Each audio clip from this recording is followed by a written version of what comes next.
Our ability to experience and express love is a reflection of our state of being.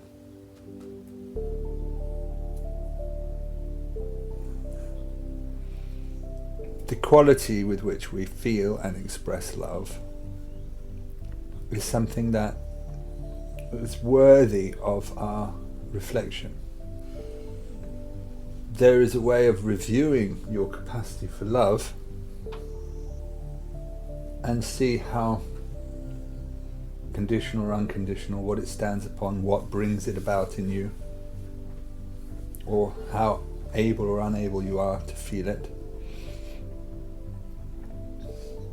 It's an expression of the state of our consciousness and the way or the integrity with which life is expressing itself through us. One way we could look at it is that our capacity for love is a reflection of how much we've damaged our innate, vital, pure expression of life, which will always incline towards an expression of love.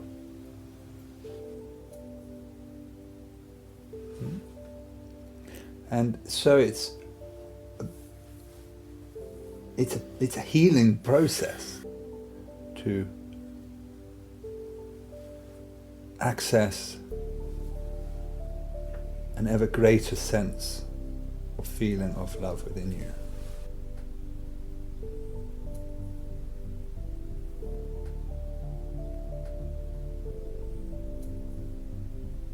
Your highest expression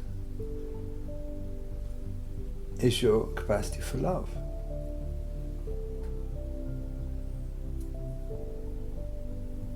There's the love you're capable of experiencing prior to your reaching a state of total acceptance, and then there's the love that you're capable of expressing afterwards.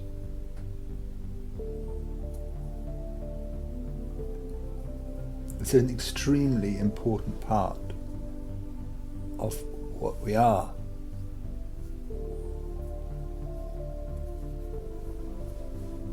Now, we may have lost sight of that in our entanglement with ourselves, in our entanglement with the suffering that we've brought upon ourselves. We may have been so preoccupied for so long in our and just keeping our head above water and survival and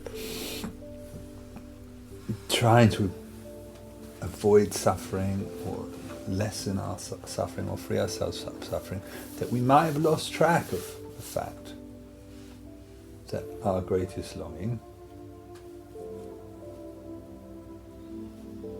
is to know the true nature of love. There is a point where we lose that thread because we've got ourselves in such a muddle that it's just a struggle to free ourselves from suffering. And we don't have that much energy available to explore at its most profound level what love is. When we lose that inner light within ourselves, our path we may perceive our path to be the path to bring us out of suffering. But while we still can perceive that light and the heart's deep longing, there's a part of us that knows that. And that's where we make a decision at various times in our soul path to forbear the suffering of coming into being while still prone to suffering because of our desire to know love. And that's where the quality of that desire can bring us to no end of suffering, because it can be entirely selfish. And there's nothing or very little connection to love at all. But there's the pure longing to know love or to experience it, when our heart is clear. And that elevates to an extremely high level. It's the highest state of consciousness, active consciousness, that can arise in us.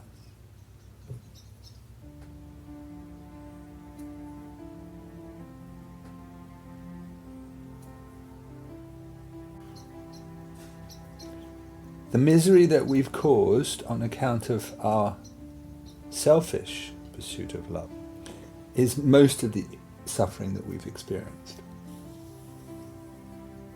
At one level or another, we can trace back nearly all of our suffering to our selfish pursuit of what we thought was love, when it gets entangled with other things, like desire and like instinct and like all kinds of messier parts of us. So this path that gets to the place, that comes to know the true nature of love, has to be very, very skillfully integrated into the path of liberation. Because there is that love that you can experience before you are free,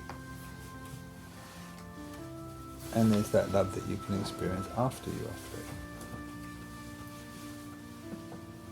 There's love with and without fear. There's love with and without desire. There's love with and without conditions. And it's the things that arise alongside that impulse that determine how, whether it elevates us or holds us back.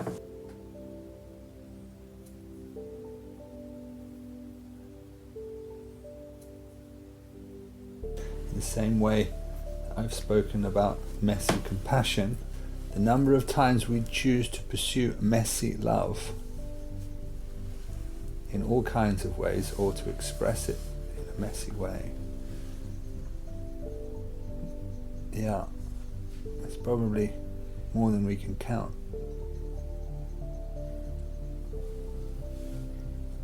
The patience, the parami that it takes to experience and express love is almost as great as the parami that it takes to free yourself from suffering.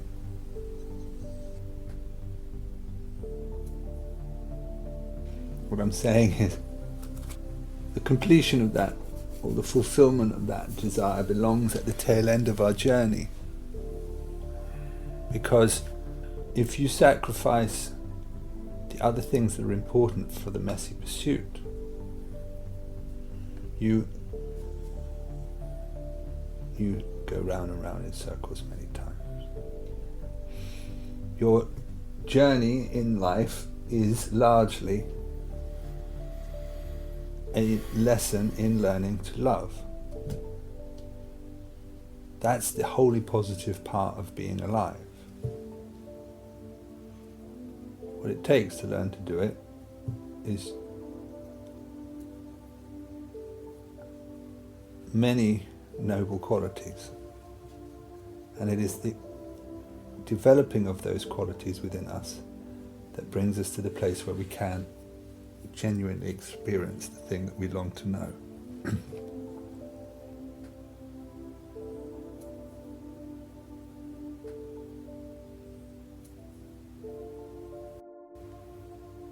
To live our life entirely in the pursuit of that and be driven by it blindly, and to the point where we would believe that we could find it in places that we're not going to find it, or hope that what isn't love might turn into love, or what couldn't be love could be, is a form of ignorance.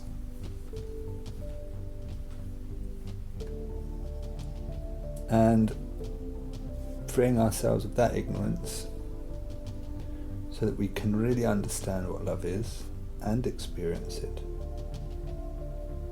is probably as challenging as freeing ourselves of the ignorance that brings us to suffering.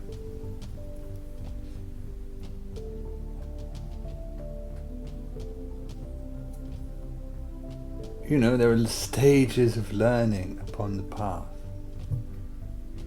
And always to learn to love in the best way we can is should be part of our journey.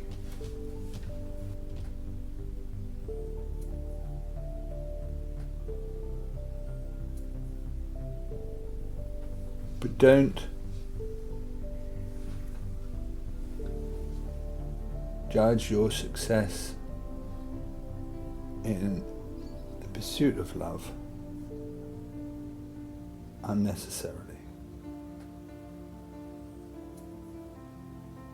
And don't you judge others for their capacity or lack of it.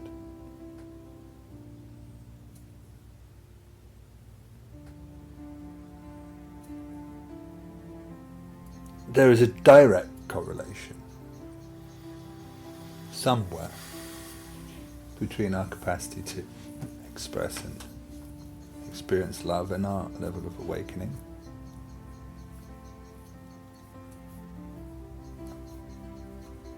So see these things as going hand in hand.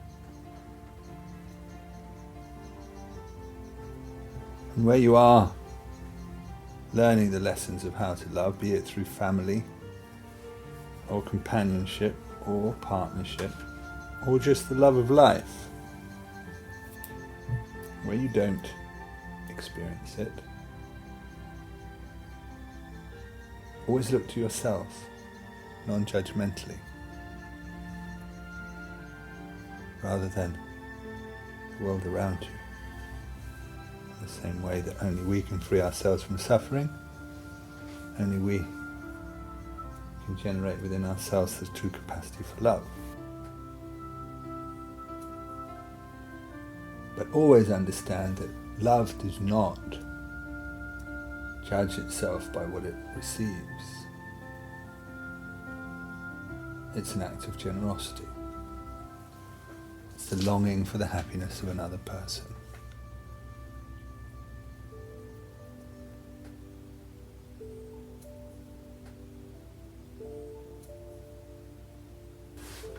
It's a decision,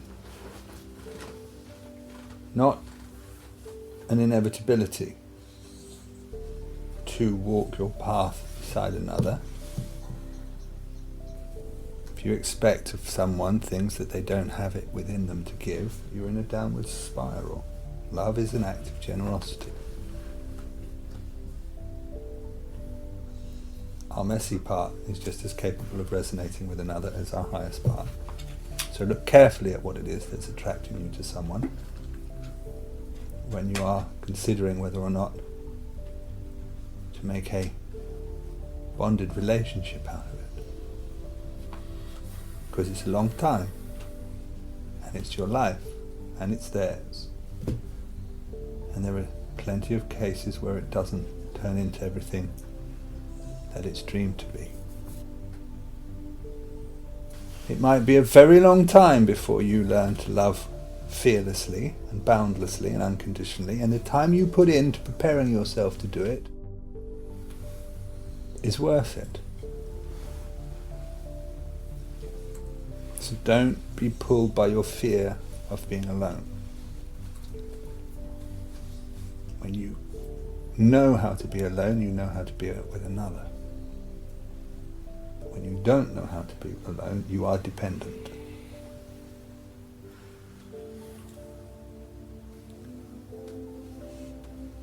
It's a high state of being that truly loves another person unconditionally.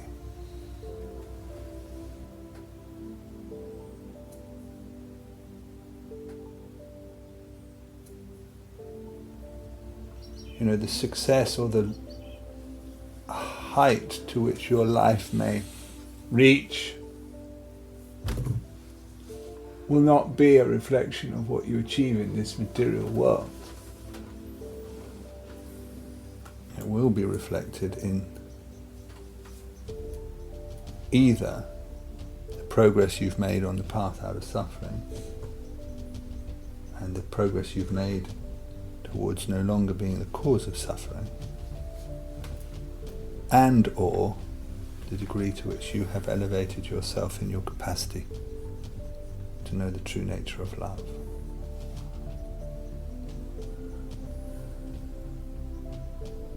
So, if you've tried and failed a few times,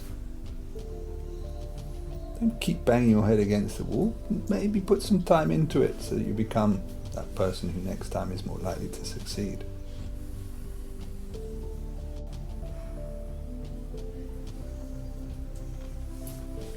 And that goes at every level of all relationships. Healing the relationships that are damaged and wounded so that you can feel love in those places where you couldn't before is the work that you do, or part of it, to prepare yourself to love more fully in the future, whether it is in your capacity as a parent or child, or a partner, or a companion. Every aspect of our life, everything we do, eventually we should be a gesture towards making ourselves a better person.